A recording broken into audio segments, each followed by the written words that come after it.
ഇന്നത്തെ weekly roundup ആരംഭിക്കുന്നു. എല്ലാ വെള്ളിയാഴ്ചയും രാവിലെ 8:30 മണിക്ക് ചിക്കാഗോയിൽ നിന്ന് സംപ്രേഷണം ചെയ്യുന്ന വീക്കിലി റൗണ്ടപ്പിൻ്റെ 139ാമത്തെ എപ്പിസോഡിലേക്ക് ഞങ്ങളുടെ എല്ലാ പ്രേക്ഷകർക്കും സ്വാഗതം. ഇന്ന് മെയ് മാസം 29 വെള്ളിയാഴ്ച. വീക്കിലി റൗണ്ടപ്പ് അവതരിപ്പിക്കുന്നത് കുര്യൻ ഫിലിപ്പ്. ഇന്ന് ഈ വീക്കിലി റൗണ്ടപ്പ് കണ്ടുകൊണ്ടിരിക്കുന്ന ഞങ്ങളുടെ പ്രിയപ്പെട്ട പ്രേക്ഷകർ ദയവായി ഈ ചാനൽ സബ്സ്ക്രൈബ് ചെയ്തിട്ടില്ലെങ്കിൽ അത് സബ്സ്ക്രൈബ് ചെയ്യുകയും ഇത് മറ്റുള്ളവർക്കിലേക്ക് ഷെയർ ചെയ്യുകയും ലൈക്ക് ചെയ്യുകയൊക്കെ ചെയ്യണമെന്ന് ഞങ്ങൾ വിനീതമായിട്ട് ഓർപ്പിക്കുന്നു. ഇന്നത്തെ പ്രധാന വാർത്തകളിലേക്ക് പോകുന്നതിന് മുമ്പായി ഒരു ഉദ്ധരണി നിങ്ങളുടെ ശ്രദ്ധയിൽ കൊണ്ടുവരുവാൻ എനിക്ക് താല്പര്യമുണ്ട്. അതിങ്ങനെയാണ്: ഒരു കപ്പൽ അത് തുറമുഖത്ത് സ്ഥിതി ചെയ്യുമ്പോൾ, തുറമുഖത്തായിരിക്കുമ്പോൾ അതെപ്പോഴും സുരക്ഷിതമായിരിക്കും. എന്നാൽ കപ്പലുകളെ ഉണ്ടാക്കിയത് എപ്പോഴും തുറമുഖത്ത് ആയിരിക്കുവാനല്ല. ഒരു കപ്പലിനെ ഉണ്ടാക്കുന്നതിൻ്റെ ലക്ഷ്യമെന്ന് പറയുന്നത് കാറും കോളും നിറഞ്ഞ കടലിലൂടെ യാത്ര ചെയ്ത് അത് ലക്ഷ്യസ്ഥാനത്ത് എത്തുക എന്നുള്ളതാണ്. ആയിരക്കണക്കിന് അല്ലെങ്കിൽ 10,000-കണക്കിന് ടൺ ഭാരമുള്ള ചരക്കുകളും മറ്റ് സാധനങ്ങളുമായിട്ട് മുന്നോട്ട് പോകുന്ന കപ്പൽ അത് പ്രക്ഷുബ്ധമായിരിക്കുന്ന കടലിൻ്റെ കാറ്റിലും കോളിലും ഒക്കെ അകപ്പെട്ട് പലപ്പോഴും ചെരിഞ്ഞും ചാഞ്ഞും ഒക്കെ ആയിരിക്കാം മുന്നോട്ട് പോകുന്നത്. വളരെ പ്രക്ഷോഭമായിരിക്കുന്ന കാലാവസ്ഥയിലൂടെയാണ് ഈ കപ്പൽ മുന്നോട്ട് പോകേണ്ടിയത്. എന്നാൽ അത് കടലിൻ്റെ അടുത്തുള്ള തുറമുഖത്ത് നങ്കൂരമിട്ട് കിടക്കുകയാണെങ്കിൽ അത് എപ്പോഴും സുരക്ഷിതമായിരിക്കും. കടലിലാണെങ്കിൽ അതൊരിക്കലും എപ്പോഴും സുരക്ഷിതമാകണമെന്ന നിർബന്ധമില്ല. മനുഷ്യ ജീവിതവും ഇങ്ങനെ തന്നെയാണ്. നമ്മുടെ ജീവിതത്തിൻ്റെ ഒരു ലക്ഷ്യമുണ്ട്. ആ ലക്ഷ്യമെന്ന് പറയുന്നത് നമ്മുടെ ജീവിതത്തിൽ അഭിമുഖീകരിക്കുന്ന കടന്നു വരുന്ന വെല്ലുവിളികളെ, കാറും കോളും നിറഞ്ഞ പലവിധമായിരിക്കുന്ന അനുഭവങ്ങളെ അതിജീവിച്ചുകൊണ്ട് മുന്നോട്ട് പോയി ലക്ഷ്യസ്ഥാനത്തെത്തുക എന്നുള്ളതാണ്. അതിനിടയിൽ നമ്മളിലേക്ക് തന്നെ ഉൾവലിഞ്ഞ് നമ്മുടെ ഭവനത്തിൽ തന്നെ ആയിരിക്കുമ്പോൾ, അല്ലെങ്കിൽ നമ്മളിലേക്ക് തന്നെ ആയിരിക്കുമ്പോൾ നമ്മൾ ഒരു പക്ഷേ നമുക്ക് സുരക്ഷിതമാണെന്ന് നമുക്ക് തോന്നാമെങ്കിലും അത് നമ്മളെ ലക്ഷ്യപ്രാപ്തിയിൽ എത്തിച്ചേരുന്നില്ല എന്ന കാര്യം മറന്നു പോകരുത്. നമ്മുടെ ജീവിതം ലക്ഷ്യപ്രാപ്തിയിലെത്തുവാൻ ഒരു പക്ഷേ കാരും കോളും ഒക്കെ അതിന് പ്രതികൂലമായിട്ട് നിന്നാലും, പ്രക്ഷുബ്ധമായിരിക്കുന്ന കാലാവസ്ഥയാണ് നമ്മുടെ മുമ്പിലുള്ളതെങ്കിലും അതിനെ അതിജീവിച്ചുകൊണ്ട് മുന്നോട്ട് പോകുവാൻ ദൈവാശ്രയ ബോധത്തോടെ നമുക്കിടയാക്കട്ടെ എന്ന് പ്രാർത്ഥിക്കുന്നു. ഒരിക്കൽ യേശു ക്രിസ്തു ലോകത്തിലായിരുന്നപ്പോൾ ശിഷ്യന്മാർ ഇതുപോലെ ഒരു പടകിൽ കയറി അവരക്കരയ്ക്ക് യാത്ര ചെയ്തു. യേശു ക്രിസ്തു സുഖമായി ആ പടകിൽ കിടന്നു ഉറങ്ങിയെന്നാണ് നമ്മൾ വായിക്കുന്നത്. കടലിനെ കുറിച്ച് നല്ല അനുഭവ പരിജ്ഞാനമുള്ള, പ്രവർത്തന പാരമ്പര്യമുള്ള ശിഷ്യന്മാർ ഈ പടകിനെ മുന്നോട്ട് നയിച്ചുകൊണ്ടിരിക്കുമ്പോൾ കാറും കോളും കാറ്റും കൊടുങ്കാറ്റും ഒക്കെ വന്ന് പടകുലയുവാൻ തുടങ്ങി. അവർ പരിഭ്രാന്തരായി, അവർ പേടിച്ചു. അവരെ ആ പടകിൽ ഉറങ്ങിക്കിടന്ന യേശു ക്രിസ്തുവിനെ എഴുന്നേൽപ്പിച്ചു എന്ന് നമ്മൾ വായിക്കുന്നു. ഉറക്കത്തിൽ നിന്ന് എഴുന്നേൽപ്പിച്ചിട്ട് യേശുവിനോട് ചോദിച്ചു, നാഥാ, ഞങ്ങൾ നശിച്ചു പോകുന്നതിൽ നിനക്ക് വിചാരമില്ലയോ? നമ്മൾ പിന്നീട് വായിക്കുന്ന യേശു ഒരു വാക്കുകൊണ്ട് തന്നെ ആ കാറ്റിനെയും ആ കൊടുങ്കാറ്റിനുമൊക്കെ ശാസിച്ച് കടലിനെ ശാന്തമായി മറുകരയിൽ എത്തിച്ചു എന്നാണ് നമ്മൾ വായിക്കുന്നത്. ഇന്ന് എന്നെ കേൾക്കുന്ന പ്രിയ സുഹൃത്തുക്കളെ, ഒരു പക്ഷെ നമ്മുടെ ജീവിതം പ്രക്ഷുബ്ധമായിരിക്കാം.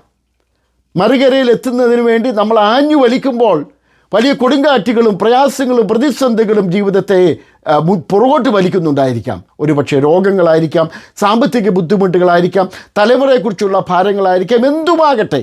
കാറും കോളും നിറഞ്ഞ അന്തരീക്ഷത്തിൽ നമ്മൾ ഉള്ളിലേക്ക് വലിയാതെ, നമ്മൾ ഗിവ് അപ്പ് ചെയ്യാതെ മുന്നോട്ട് പോകണമെന്നാണ് ദൈവം നമ്മളെക്കുറിച്ച് ആഗ്രഹിക്കുന്നത്. യേശു ക്രിസ്തുവിനെ സജീവ സാന്നിധ്യത്തിൽ നിലനിർത്തിക്കൊണ്ട് ആ കരുണയ്ക്കായി, ആശ്രയത്തിനായി യേശുവിനോട് അപേക്ഷിച്ചുകൊണ്ട്, ദൈവത്തോട് അപേക്ഷിച്ചുകൊണ്ട് നമ്മൾ മുന്നോട്ട് പോകുമ്പോൾ ശാന്തമായി നമുക്ക് അക്കരെ ചെന്ന് ചേരുവാനിടയാകും. അതിനുമായിട്ട് നമ്മുടെ എല്ലാ പ്രേക്ഷകർക്കും ദൈവം സഹായിക്കട്ടെ എന്ന പ്രാർത്ഥനയോടെ നമ്മുടെ വാർത്തകളിലേക്ക് കടക്കുന്നു. ആർട്ടിഫിഷ്യൽ ഇൻ്റലിജൻസ്, കൃത്രിമ ബുദ്ധി മനുഷ്യവിരുദ്ധമായ ഒരു ലോകക്രമത്തെ സാധാരണവൽക്കരിക്കുവാനിടയാക്കുമെന്ന് ലിയോ 14 മാർപ്പാപ്പ മുന്നറിയിപ്പ് നൽകി. ചുരുക്കം ചില വ്യക്തികളുടെ കയ്യിലോ കോർപ്പറേറ്റിൻ്റെ കയ്യിലോ വൻതോതിൽ ഡിജിറ്റൽ അധികാരം കേന്ദ്രീകരിക്കുന്നതിനെതിരെ അദ്ദേഹം ജനങ്ങൾ പ്രതിരോധിക്കണമെന്ന് ആവശ്യപ്പെട്ടു. ലിയോ മാർപ്പാപ്പ പുറപ്പെടുവിച്ച ആദ്യ ചാക്രിക ലേഖനത്തിലാണ് ഈ മുന്നറിയിപ്പ് നൽകുന്നത്. ആർട്ടിഫിഷ്യൽ ഇൻ്റലിജൻസ് അല്ലെങ്കിൽ കൃത്രിമ ബുദ്ധി ഭീഷണി ബൈബിളിലെ ബാബേൽ ഗോപുരം പോലെയാണെന്ന് ലേഖനത്തിൽ പറയുന്നു. അഹങ്കാരവും ലാഭക്കൊതിയും അതുപോലെ തന്നെ ഏക കേന്ദ്രത്തിലേക്കുള്ള കേന്ദ്രീകരണവുമുള്ള ബാബേൽ ഗോപുരം നിർമ്മിക്കണോ അതോ ജെറുസലേം പുനർനിർമ്മിക്കണമോ എന്നുള്ളതാണ് നമ്മുടെ മുമ്പിലുള്ള ചോദ്യമെന്നും അദ്ദേഹം ലേഖനത്തിൽ പറയുന്നു. ലോകത്തിൻ്റെ ഒരു തരത്തിൽ ഭീഷണിയായിക്കൊണ്ടിരിക്കുന്ന കൃത്രിമ ബുദ്ധി, ആർട്ടിഫിഷ്യൽ ഇൻ്റലിജൻസിൻ്റെ സാന്നിധ്യം ഇന്ന് ലോകത്തിൻ്റെ വിവിധ മേഖലകളിലും സജീവ സാന്നിധ്യമായി അതിനെ നിയന്ത്രിച്ചു കഴിഞ്ഞു. നൂറുകണക്കിന് അല്ലെങ്കിൽ ആയിരക്കണക്കിന് ജനങ്ങളുടെ ജോലിയാണ് നഷ്ടപ്പെട്ടുകൊണ്ടിരിക്കുന്നത് AI വരവോടുകൂടെ. അതുപോലെ തന്നെ മനുഷ്യനെ നിയന്ത്രിക്കുന്ന ഒരു പ്രധാന ഘടകമായി അവൻ എന്ത് ചെയ്യണമെന്ന് നിയന്ത്രിക്കുന്ന, അവനോട് കൽപ്പിക്കുന്ന, മനുഷ്യരോട് കൽപ്പിക്കുന്ന ഒരു ശക്തിയായി AI മാറിക്കൊണ്ടിരിക്കുമ്പോഴാണ് ലിയോ 14 മാർപ്പാപ്പ നമുക്ക് മുന്നറിയിപ്പ് നൽകിയിരിക്കുന്നത്. ഇതിനെതിരെ പ്രതികരിക്കണം. ജനങ്ങൾക്ക് ദൈവാശ്രയബോധത്തോടുകൂടെ ജീവിക്കുവാൻ, ദൈവത്തെ നിയന്ത്രിക്കപ്പെടുവാൻ ഇടയാകേണ്ടതിന് നമ്മുടെ എല്ലാ കൃത്രിമ ബുദ്ധികളും സ്വയബുദ്ധികളും എല്ലാം ഇടയാക്കട്ടെ എന്ന് നമുക്ക് പ്രാർത്ഥിക്കാം. കഴിഞ്ഞ ആഴ്ചയിൽ ഒരു സ്വകാര്യ സന്ദർശനത്തിൽ പരിപാടിയിൽ പങ്കെടുക്കുന്നതിന് വേണ്ടി ഞാൻ കഴിഞ്ഞ ദിവസങ്ങളിൽ ഒക്കലഹോമയിലായിരുന്നു. ആ പരിപാടിയിൽ പങ്കെടുത്ത പല സുഹൃത്തുക്കളും നേരിൽ കടന്നു വന്ന് സൗഹൃദം പുതുക്കുകയും നമ്മുടെ ഈ വീക്കിലി റൗണ്ടപ്പ് ഉൾപ്പെടെയുള്ള പല നമ്മുടെ പരിപാടികളും ശ്രദ്ധിക്കുന്നുണ്ടെന്നും അതിൽ ഉള്ള അവരുടെ നന്ദി രേഖപ്പെടുത്തുകയൊക്കെ ചെയ്തു. ഞാനുമായിട്ട് ബന്ധപ്പെട്ട ഞങ്ങളുടെ എല്ലാ ഒക്കലഹോമയിലുള്ള പ്രേക്ഷകരോടും അവിടെ കടന്നു വന്ന് ഞങ്ങളുമായിട്ട് സംസാരിച്ച എല്ലാവരോടുമുള്ള നന്ദി ഈ സമയത്ത് രേഖപ്പെടുത്തുന്നു. നിങ്ങളുടെ പ്രോത്സാഹനങ്ങൾക്ക് നന്ദി. നിങ്ങൾ പലരും ഈ വീക്കിലി റൗണ്ടപ്പ് സ്ഥിരം കേൾക്കാറുണ്ട് എന്ന് പറഞ്ഞു. അതിനൊക്കെ ഞങ്ങൾക്ക് പ്രോത്സാഹനമാണ്.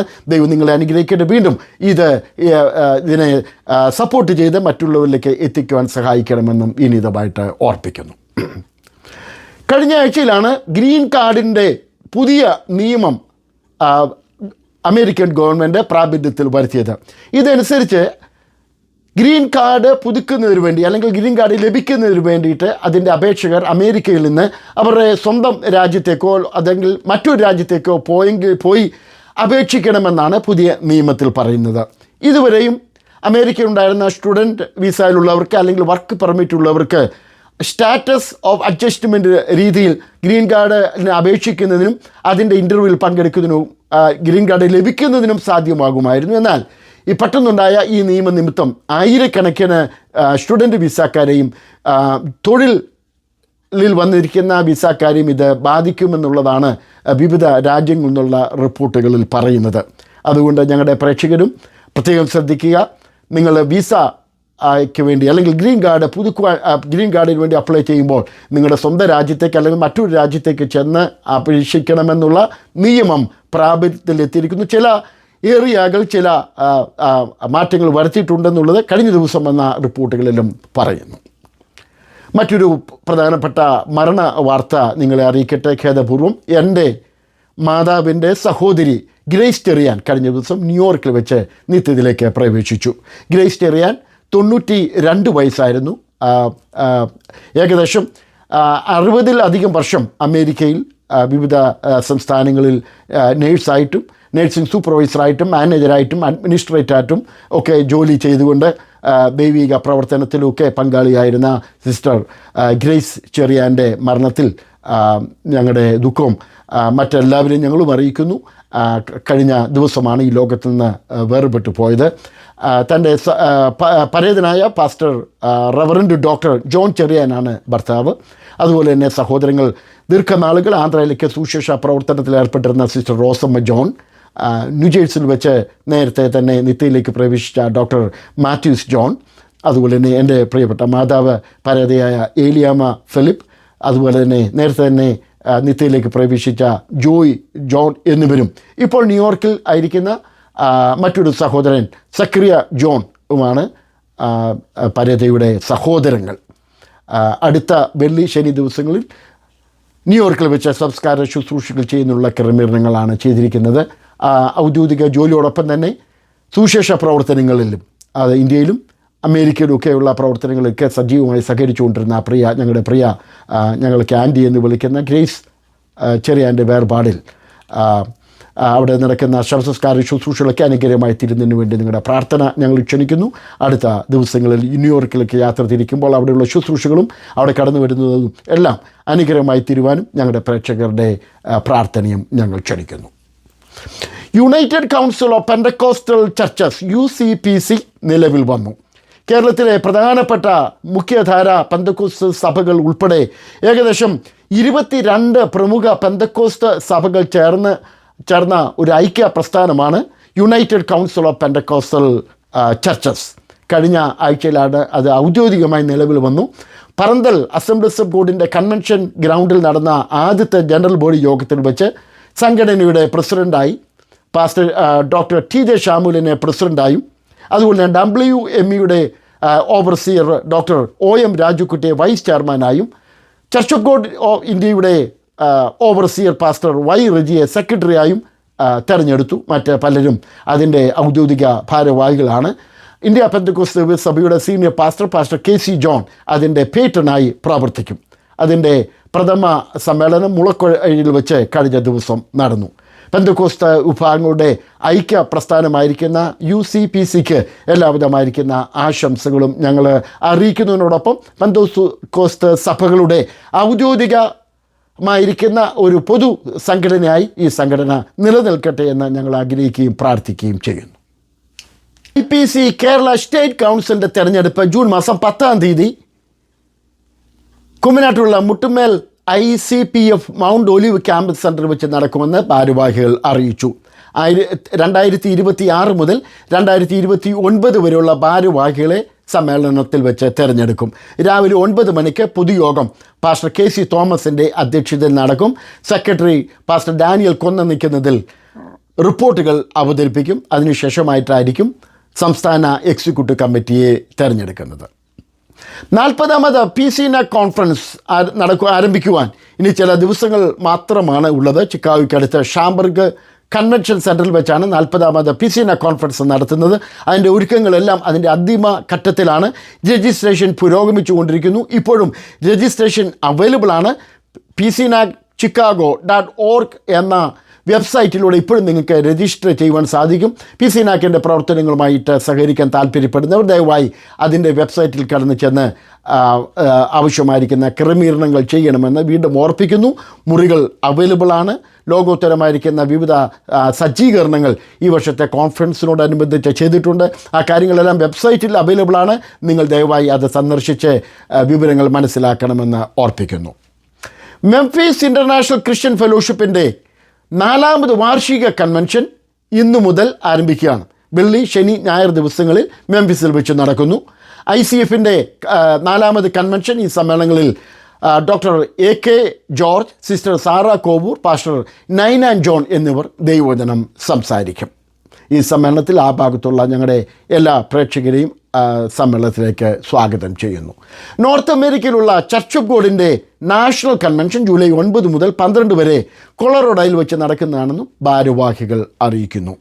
ഈ വർഷം PCNAC കോൺഫറൻസ് നടക്കുന്നുണ്ട്. ഇന്ത്യ പെന്തക്കോസ്ത് ദൈവസഭയുടെ ഫാമിലി കോൺഫറൻസ് ഉണ്ടായിരിക്കുന്നതല്ല എന്നും 2027 ഒർലാൻഡോയിൽ വെച്ച് PCNAC കോൺഫറൻസ് നടക്കുമെന്നും ഫാമിലി കോൺഫറൻസിൻ്റെ national convener pastor Roy Vakathanam, secretary brother Rajan Aryappally, treasurer brother Zac Cherian എന്നിവർ അറിയിക്കുന്നു. ഈ വർഷം PCNAC നടക്കുന്ന നിമിത്തം അതിൻ്റെ ഫാമിലി കോൺഫറൻസിൻ്റെ പ്രവർത്തനങ്ങൾ PCNACന് ശേഷമായിരിക്കും തുടങ്ങുകയെന്നും ഭാരവാഹികൾ അറിയിക്കുന്നു.